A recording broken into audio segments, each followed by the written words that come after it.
I had all my information down, and God spoke to me, and God said this to me. Very, very, very short conversation was, they're claiming the rights to their legacy.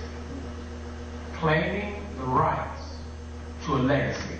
Now I want to, because what's about to transpire in this fellowship, these great men of God, by the support of the people of God, is change, but not new.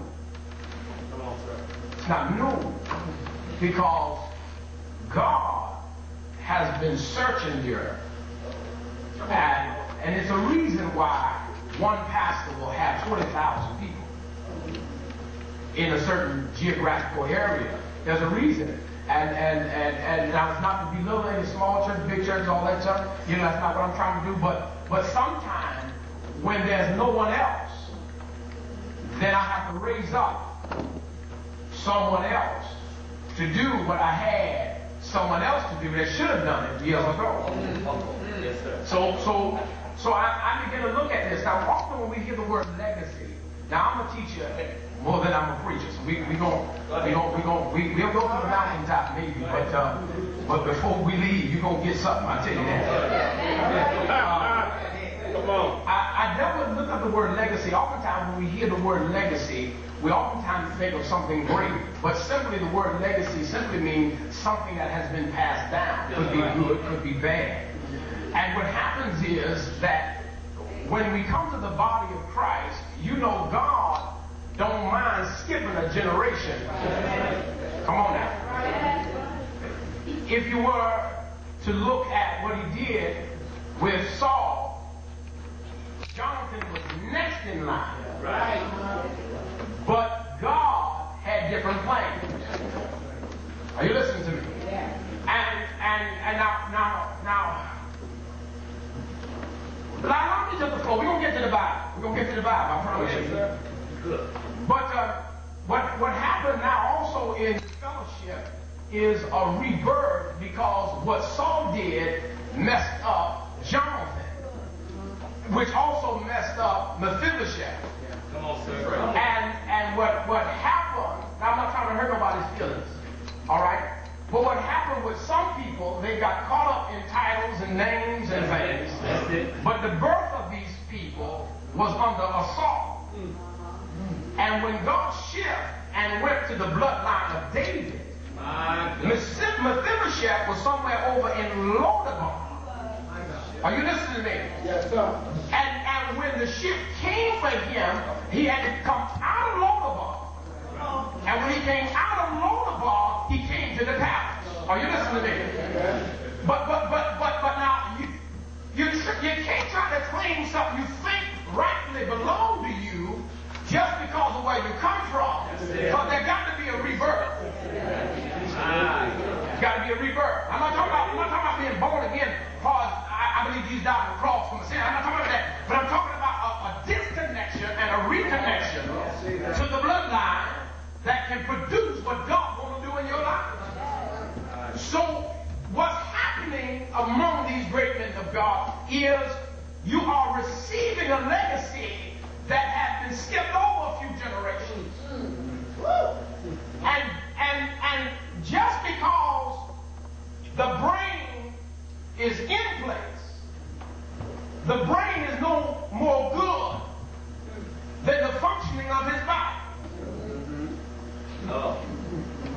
So God can have the head of this fellowship together years ago, but without the proper body to move as God gives you the vision, it can't come to fruition. So a burning desire can be inside of you where you really understand what Jeremiah. People talk about Jeremiah, talking about fire, and then, but they don't know nothing about that. They don't know nothing about that. They don't know nothing about that. They don't know nothing about that. But you, man of God, know what it's like to see and crave to how and what to do to please God, and yet lack the mobility. But the legacy is about to be transferred. All you men of God got to do is remain humble. Don't be angry. season gonna come. But the man of God got a word from God. All he needs now is the Bible. Are you listening to me? So you're going to claim your rights to your legacy. I got 4 points I'm going to try to bring out tonight. God be on my side. I'm going to try to be out of here in the next 28 minutes or so. All right. The 4 points I really want to bring out here. One, we got to talk about integrity. Integrity is a foreign word in the church today because now most people talk about integrity because they ain't got no choice. No. Ouch. Well, I'm going to get comfortable, but listen here, I'm really not one that campaigns for friends. So if I leave with the same amount that I came with, I'm ahead of the game. So let me have my liberty. You understand? So integrity is faded out of the church. That we have church mothers talking about holiness because they ain't got no options. And we got preachers talking about holiness because don't nobody really want you. Now I know y'all heard when you become a preacher, but when they come after you, but you know that ain't always true. That ain't always true. That ain't always true. And you hear people say, and this was because there's gonna be a lot of people sitting there behind down. You can look like Godzilla. And they go, that ain't true now. You can look like Godzilla and they ain't gonna want you. Because the preacher's not down with us. So integrity got to be preached, not because we ain't got no other options, but because I've been tempted, I've been tried, but yet I still stand and say I represent God. Come on now.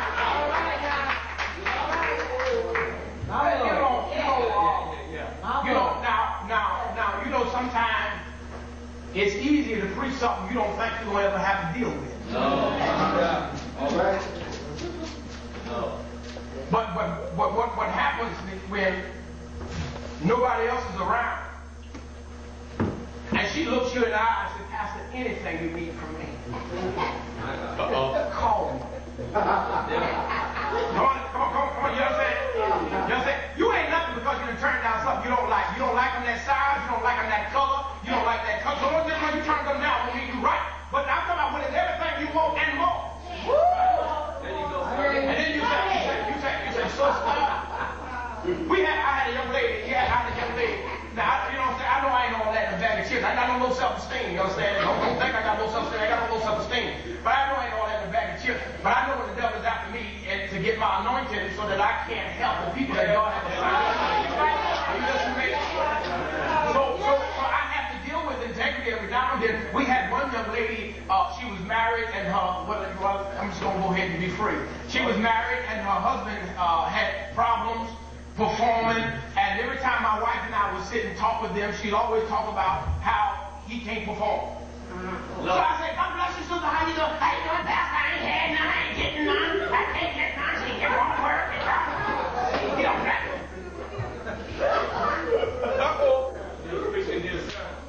So you get that, you get people, no, because you got to watch them cunning ones, because they know how to present it, but yet know how to stand back and talk about is, I'm going to try to get to it.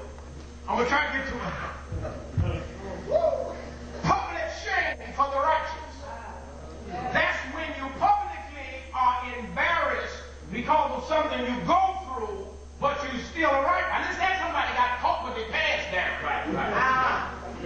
I'm talking about you that's willing to stand for God, and yet you have to go through some humiliation, some embarrassment, some shame. I want to talk about that because you need to come on. That's the second thing. Come on, let me move. The clock is ticking. Then the third thing I want to try to say is a lot of things. Yeah, I don't know how many I'm going to get to, but I'm going to be in my seat in a minute. The third thing is understanding. Now, y'all been listening to me. Y'all been listening to me, men of God. Listen to this one. Understanding the hidden years of Moses. Yes, sir. Nobody knew who Moses was.